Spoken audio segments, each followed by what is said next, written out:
नमस्कार, बहुत स्वागत है आप सबका। मैं पुनीत पाठक हूं और आज सेहत को लेकर एक नई चिंता जिसका फिर कनेक्शन चीन से जुड़ता है, इस पर देश में चर्चा इन दिनों गरमाई हुई है और इसी पर बात करना ज़रूरी है। एक नया वायरस, एक नई बीमारी, कुछ नए लक्षण, कुछ पुराने अनुभव ये बताते हैं कि वक्त रहते इनका पता लगाना, वक्त रहते इनकी जानकारी कर लेना बेहतर है बजाय घबराने के। तो आज हम HMPV वायरस को लेकर जो नई चिंताएं हैं इस पर बात करेंगे। मैं पुनीत पाठक हूं और आपको अगले आधे घंटे एक्सपर्ट से बातचीत करके इसके हर एक पहलू से वाकिफ कराएंगे। सोमवार को बेंगलुरु में दरअसल एक 8 महीने के बच्चे को बुखार के चलते एक निजी अस्पताल ले जाया गया। जब उसका ब्लड टेस्ट हुआ तो उसमें HMPV वायरस पुष्ट हुआ। ये खबर जैसे ही सामने आई हड़कंप मच गया। HMPV वही वायरस है जो चीन में कहर ढा रहा है। बेहद संक्रमित HMPV वायरस के लक्षण कोरोना की तरह ही हैं। आजकल वायरल इन्फेक्शन के सारे लक्षण तकरीबन एक जैसे हैं, जिसमें अंतर कर पाना, फर्क कर पाना थोड़ा मुश्किल होता है। अब सवाल यह है कि क्या HMPV कोविड की तरह, कोरोना की तरह सितम ढा सकता है? क्या भारत में इसका असर होगा? अभी कितना असर है? तमाम पहलुओं पर बातचीत अगले आधे घंटे करेंगे, पर सबसे पहले अभी तक जो सामने आया है इस पर एक रिपोर्ट देख लीजिए।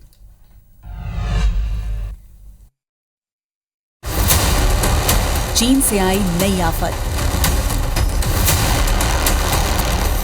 पहले कोरोना, अब HMPV।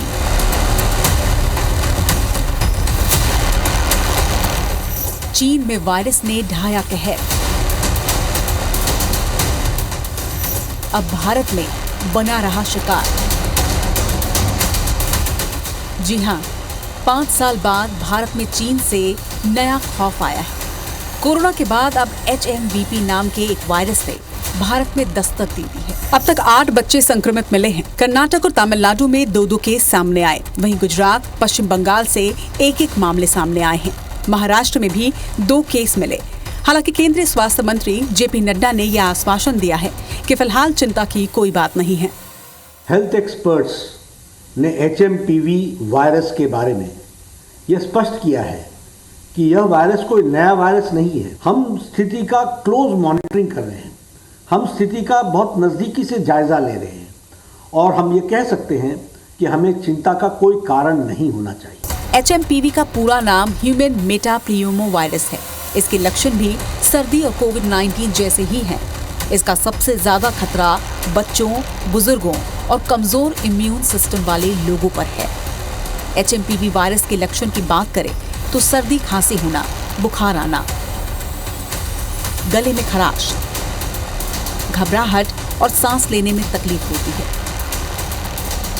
अब सवाल है कि HMPV आखिर है क्या? क्या ये कोरोना से ज्यादा खतरनाक है? ऐसे कई सवाल हैं जो नए वायरस को लेकर उठ रहे हैं। भारत में इस केस के मिलते ही हेल्थ मिनिस्ट्री सतर्क है। National centre for disease control को निगरानी करने के आदेश दिए हैं। वहीं सांस संबंधी लक्षणों, इन्फ्लुएंजा के मामलों की जांच और मामले में कोई भी कोताही न बरतने के आदेश दिए गए। फिलहाल चीन के कई इलाकों में HMPV वायरस का असर देखा जाने लगा है। अस्पतालों में बड़ी संख्या में मरीज पहुंच रहे हैं। नए वायरस HMPV का लक्षण भी ठीक कोरोना की तरह ही है और छोटे बच्चों और बुजुर्गों पर HMPV का ज्यादा असर हो रहा है। ऐसे में डरने की नहीं बल्कि सावधान रहने की जरूरत है। Bureau report, IBC 24। तो HMPV वायरस को लेकर भ्रांतियां भी बड़ी तेजी से फैल सकती हैं। व्हाट्सएप ज्ञान बहुत तेजी से आप तक आ सकता है। कई सारी डर की बातें आप तक पहुंचाई जा सकती हैं, लेकिन अभी कोविड का एक्सपीरियंस कहता है कि ना हमें इसे हल्के में लेना चाहिए और ना ही हमें इतनी गंभीरता से लेना चाहिए इन बातों को जो आसपास हमारे सुनाई पड़ रही हैं कि हमको इसके डर की गिरफ्त में आना पड़े। फिलहाल HMPV से रिलेटेड सारी लेटेस्ट जानकारियां आपको IBC 24 पर एक्सपर्ट के साथ बातचीत में पहुंचाने का प्रयास करेंगे। अभी तक देश भर में कुल 5 से 7 केस इसके रिपोर्ट किए गए। ज़्यादातर बच्चों में इसके लक्षण देखे गए। तो हमारे साथ इस वक्त 2 एक्सपर्ट जुड़े हुए हैं। जाने माने चेस्ट फिजिशियन रायपुर से डॉक्टर गिरीश अग्रवाल साहब हैं। डॉक्टर साहब नमस्कार, बहुत बहुत स्वागत है आपका IBC 24 पर। और डॉक्टर सुनील गंगराडे जी हैं, एमडी मेडिसिन, हमारे साथ मध्य प्रदेश से जुड़े हुए हैं। सर, आपको भी नमस्कार, बहुत स्वागत है आपका IBC 24 पर। डॉक्टर गिरीश सर, जो इस वक्त HMPV को लेकर चिंताएं बढ़ रही हैं, कितनी जायज़ हैं? ये उसी फैमिली का है, क्या है, ज़रा इसके बारे में थोड़ी जानकारी दर्शकों को दीजिए।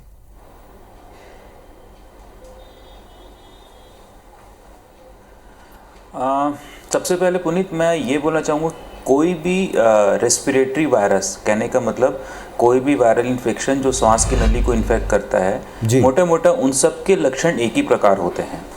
HMPV वायरस कोई नया वायरस नहीं है, सन 2001 में पहली बार इसे देखा गया था। और सर्दी, खांसी, जुकाम, बुखार, शरीर में दर्द, बदन दर्द या बहुत सीवियर केसेस में निमोनिया होना, ये इसके लक्षणों में आता है। बाकी किसी भी रेस्पिरेटरी वायरस में जो खांसने से, छींकने से या ड्रॉपलेट से फैलता है, उनमें जो प्रिकॉशन हमें रखना चाहिए वही प्रिकॉशन इनमें भी है।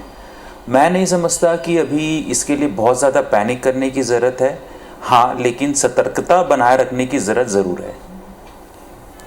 चीन में अभी इसके जो लक्षण दिख रहे हैं, इसका स्प्रेड जो दिखाई पड़ रहा है, और हमारे देश में अभी जो क्लाइमेटिक परिस्थितियां हैं, उनको लेकर आपको लगता है कि आने वाले कुछ समय में केसेस इसके बढ़ सकते हैं सर?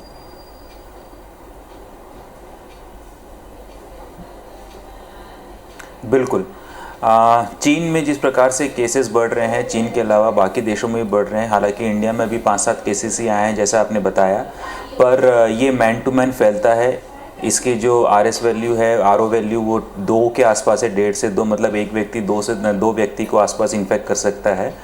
इसका इन्फेक्टिविटी पीरियड जो है वो मरीज़ संक्रमित होने के बाद, जब मरीज़ को पहली दफ़ा सिम्टम आएगा, उसके ठीक 1 दिन पहले से लेकर 7 से 10 दिन तक ये इन्फेक्ट कर सकता है। जैसे कि अपन ने कोविड में भी इस टाइप की बहुत सारी बातें अपन ने की, उसके पहले कभी इस टाइप की बातें करने का कभी महामारी आया नहीं। लेकिन नॉर्मली भी जो सीजनल फ्लू होते हैं, उनमें भी यही होता है कि जब मरीज़ संक्रमित होता है, जिस दिन, उसके 1 दिन पहले से लेकर 5 से 7 दिन तक वो दूसरों को फैला सकता है।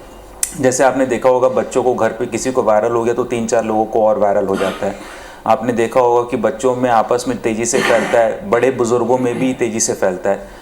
तो viral infection, normally respiratory viral infection जो इम्यूनो कॉम्प्रोमाइज़, जिनकी प्रतिरोधक क्षमता कम होती है, बच्चे हैं या बुज़ुर्ग हैं या कोई ऐसे मरीज़ जो इम्यूनो कॉम्प्रोमाइज्ड है, HIV के साथ है, कैंसर का पेशेंट है, शुगर है, उनमें ये सब फैल सकता है। तो जिस प्रकार से चीन में अभी फैलना शुरू हुआ है और पोस्ट विंटर ये खासकर ज़्यादातर फैलता है, कई वायरस उस समय पे फैलते हैं, तो उस समय पे इसको डिफ्रेंशिएट करना कि ये ह्यूमन मेटानिमो वायरस है या उस समय का सीजनल फ्लू वायरस है या RSV राइनोसाइटिल वायरस है जो बच्चों में कॉमन, ये थोड़ा सा मुश्किल होगा। पर डेफिनेटली चीन की स्थिति को देखते हुए ये लगता है कि आने वाले समय पे अगले 1-2 माह में इसके केसेस इंडिया में बढ़ सकते हैं। जी, डॉक्टर गंगराडे साहब भी हमारे साथ जुड़े हैं। डॉक्टर साहब, जो अभी इस वक्त विदेश से आने जाने वालों की संख्या काफ़ी बढ़ गई है, आफ्टर कोविड जिस तरह से लोगों ने विदेशी टूर और बढ़ा दिए, स्पेशली छुट्टियों में, वैकेशंस में, न्यू ईयर के बाद में इसके केसेस का बढ़ना, क्या इससे हम लिंक कर सकते हैं कि अब लोग बाग ज़्यादा विदेश जा रहे हैं? उसमें कुछ विजिट शायद चाइना से हो सकते हैं या अक्रॉस द कंट्रीज़ कुछ ऐसे केसेस आए होंगे। आने वाले वक्त को लेकर आपका अनुमान क्या कहता है? मध्य प्रदेश में, छत्तीसगढ़ में, देश में ये केसेस कितनी तेज़ी से बढ़ सकते हैं? क्योंकि सबसे बड़ी चर्चा ये है कि जो चीन में आज हो रहा है वो कल हमारे यहाँ हो सकता है, ये बड़ी भ्रांति भी है।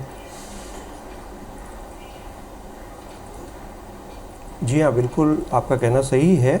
2019 में भी यही घटना हुई थी कि सबसे पहले चीन में, वुहान में जो है कोविड-19 का प्रकोप हुआ और फिर जो एपिडेमिक धीरे धीरे पेंडेमिक में बदल गई।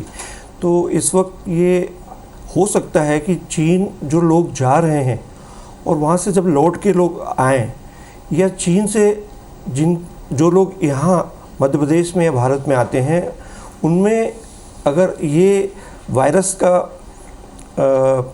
प्रकोप आ गया तो संभावना ये है कि यहाँ पर भी उसकी संख्या बढ़ सकती है।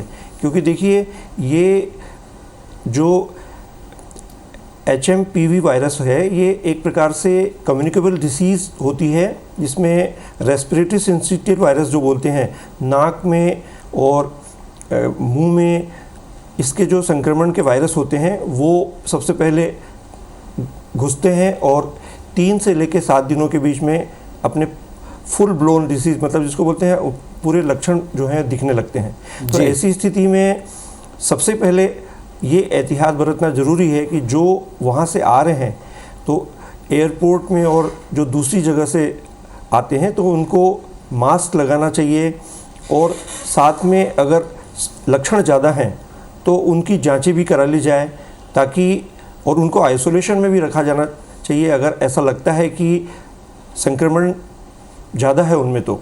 अन्यथा सामान्य रूप से जो एक यूनिवर्सल प्रिकॉशन होता है जिसमें अपन मास्क लगा के रहते हैं, तो इसमें एक व्यक्ति से दूसरे व्यक्ति में होने की संभावना काफ़ी कम रहती है। तो यूनिवर्सल प्रिकॉशन तो यही है जी, मास्क लगाना चाहिए और फ्रिक्वेंट जो हैंड वॉशिंग करना चाहिए, और जो कोमॉर्बिडिटी वाले पेशेंट हैं, पर्टिकुलरली डायबिटीज़ के पेशेंट हैं, हाई ब्लड प्रेशर के हैं, या जिनकी इम्यूनिटी कम होती है, उन्हें ज़्यादा सावधानी बरतने की ज़रूरत है। वर्तमान में जो गवर्नमेंट ऑफ इंडिया ने अभी कल जो एडवाइजरी जारी की है उसमें ये बताया है कि ज़्यादा घबराने की ज़रूरत नहीं है, एहतियात ज़रूर बरतें, लेकिन नंबर ऑफ़ केसेस सिर्फ 4 डिटेक्ट हुए हैं, इसलिए मास लेवल पे अभी फ़िलहाल पब्लिक को किसी भी प्रकार की घबराने की आवश्यकता नहीं है। डॉक्टर साहब, अभी कल से आज के बीच में 2-3 पेशेंट्स और मिलना बताया गया है और ऐसा माना जा रहा है कि कल से आज के बीच में 3 पेशेंट्स बढ़ गए। क्या हॉस्पिटल्स को या हॉस्पिटल स्टाफ्स को, मेडिकल जो स्टाफ है उनको कोई आने वाले वक्त को लेकर चेतावनी या हम कहें तैयारी के लिए कहा गया है, टेस्टिंग के लिए कहा गया है, या ऐसी नौबत पड़ सकती है? जी हाँ, देखिए अभी टेस्टिंग की नौबत इसलिए नहीं आएगी क्योंकि मध्य प्रदेश में एक भी केस डिटेक्ट नहीं हुआ है, और भारत में जो 4 पेशेंट मिले हैं जिसमें कुछ बच्चे भी डिटेक्ट हुए हैं, तो इतने भारत की जो जनसंख्या है वो 140 करोड़ से ऊपर है, उसमें 4 पेशेंट का पॉजिटिव आना इसलिए मायने नहीं रखता है क्योंकि ये ऑलरेडी 10 से 15 साल तक ये वायरस जो है अपने यहाँ मौजूद हैं, इसलिए इनकी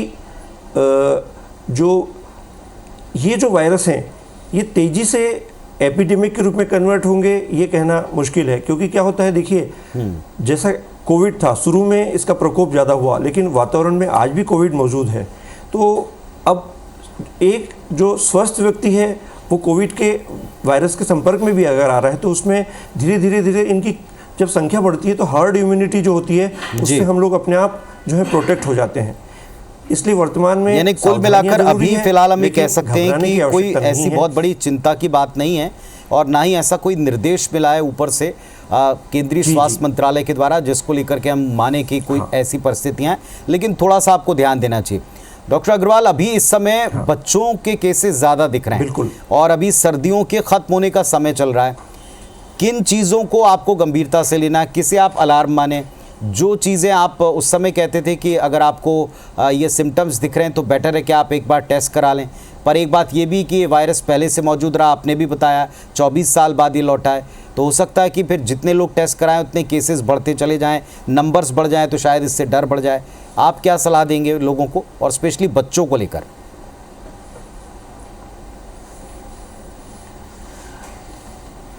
बिल्कुल, ये बात एकदम सही है पुनीत कि चूँकि अब एक नया वायरस लोगों ने सुना है और वो देख रहे हैं कि चाइना में इसका प्रकोप है और सबके सब उसी प्रकार से उस वायरस को कोरिलेट कर रहे हैं जैसा कोविड में हुआ था, तो एक डर, भय, पैनिक का माहौल जो है वो स्वाभाविक सी बात है।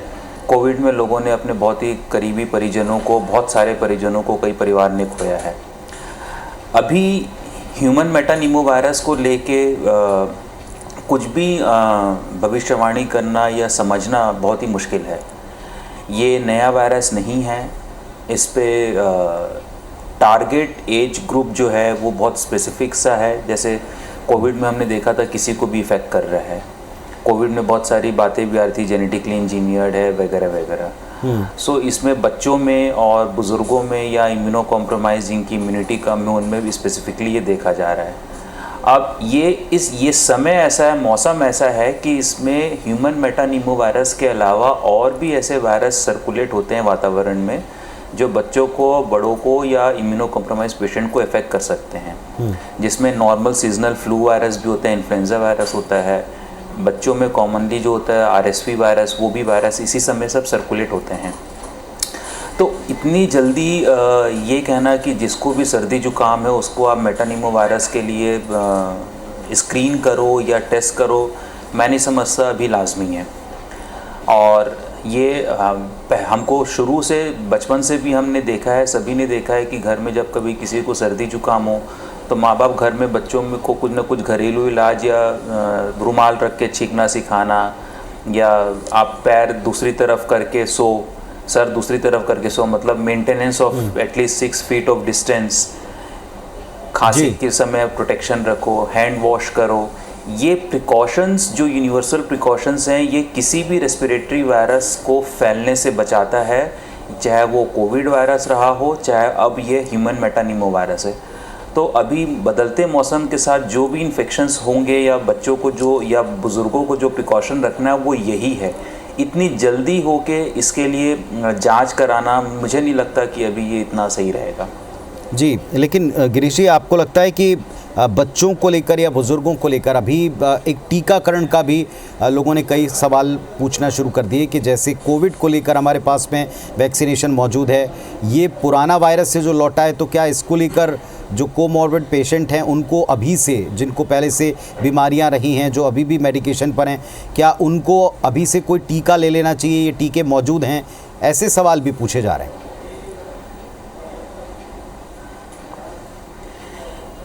ह्यूमन मेटानिमोवायरस के लिए मैं नहीं समझता हूँ कि अभी तक कोई भी टीका मौजूद है।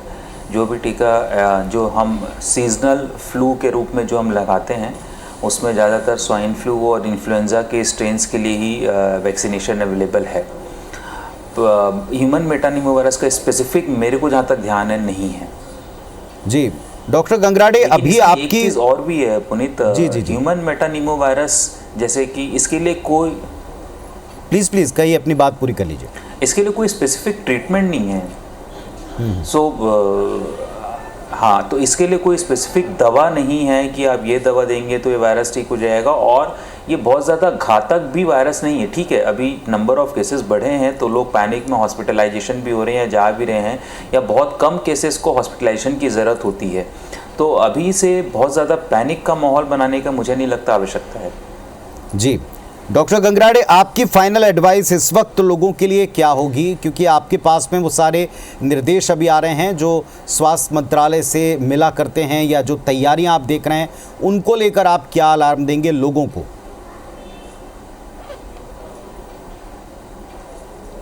जी देखिए, जैसा कि कोविड-19 में इंदौर का जो मैं होम आइसोलेशन का नोडल अधिकारी रहा हूं, तो उस वक्त भी यही निर्देश थे और यही जो है जनता को समझाइश थी कि आप लोग भीड़ भाड़ वाले इलाकों से बच के रहें और साथ में मास्क का प्रयोग करें, और किसी भी प्रकार से इस बीमारी से इसलिए नहीं घबराएं क्योंकि इसके वायरस पहले से ही वातावरण में मौजूद हैं, इसलिए ये इतना लीथल नहीं रहेंगे।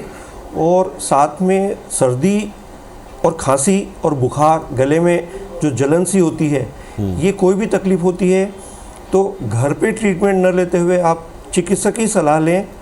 और इसके साथ में ये भी कहना चाहूँगा कि अभी ठंड का मौसम है, इसलिए ठंड से बचाव के जो उपाय होते हैं वो तो करने ही हैं, और जो सर्दी और खांसी के मरीज़ हैं उनसे थोड़ी सी दूरी बना के रखें, और मास्क का प्रयोग तो करना ही है। ये एक यूनिवर्सल प्रिकॉशन जो कोविड के बाद से जनता ने अपनाया है, इससे आने वाले भविष्य में भी परेशान होने की ज़रूरत नहीं पड़ेगी। क्योंकि देखिए, हर व्यक्ति को अपना रोज़गार के लिए घर से बाहर निकलना पड़ता है, काम करने पड़ते हैं, तो वो अगर घर पे ही रहेगा तो कैसे चलेगा। लेकिन जिनकी तबीयत ज़्यादा ख़राब है, जिनको यूँ कहना चाहिए कि ये 2 प्रकार से प्रभावित करता है, अपर रेस्पिरेटरी ट्रैक्ट इन्फेक्शन और लोअर रेस्पिरेटरी ट्रैक्ट इन्फेक्शन। शुरुआत में ये नाक में और गले में घुसता है और वहाँ वहाँ जो है उसकी संख्या बढ़ती है। आप तो ये आप दोनों की बातों से संक्रमित कुछ होने के बातें कारण सर जो लक्षण आते हम हैं। लोगों को, दर्शकों को जरूर कहना चाहेंगे कि इस वायरस को लेकर सबसे पहले जो हमने शुरू में भी कहा कि आप किसी भी तरह की किसी भ्रांति में, किसी भय में, किसी डर में ना रहें। इसके बहुत तेज़ी से और घातक तरीके से फैलने के अब तक कोई गुंजाइश यहाँ नहीं दिख रही है। थोड़ा अलर्ट रहने की आवश्यकता है। डिस्टेंसिंग या मास्क लगाना जो हमारी आदत में पहले से आ चुका था, इसको कुछ समय जो भीड़ भाड़ वाली जगह इसे आप अपना सकते हैं अगर आप ज़्यादा प्रिकॉशन लेना चाहते हैं तो। और वॉच रखें और घर पर रहकर इलाज करने की जो आदत है उससे थोड़ा सा बचना है। अगर आपको कुछ भी लगता है तो आप जाकर चिकित्सक से परामर्श आप ले लें, ये सबसे बेहतर है। फिलहाल इसके केसेस नॉर्मली ही दिखाई पड़ रहे हैं, बहुत तेज़ी से नहीं फैल रहे हैं। जो चीन में हो रहा है उसके यहाँ होने की गुंजाइश थोड़ी कम है, लेकिन इसके लिए भी पूरी प्रिपरेशन अभी से देश का, प्रदेश का स्वास्थ्य विभाग करके बैठा है, आपके डॉक्टर्स करके बैठे हैं। आप दोनों को मैं बहुत धन्यवाद दूंगा सर कि आपने समय निकाला और इस चिंता से मुक्ति के लिए क्या करना है इसके लिए गाइड किया। Thank you so much sir, धन्यवाद।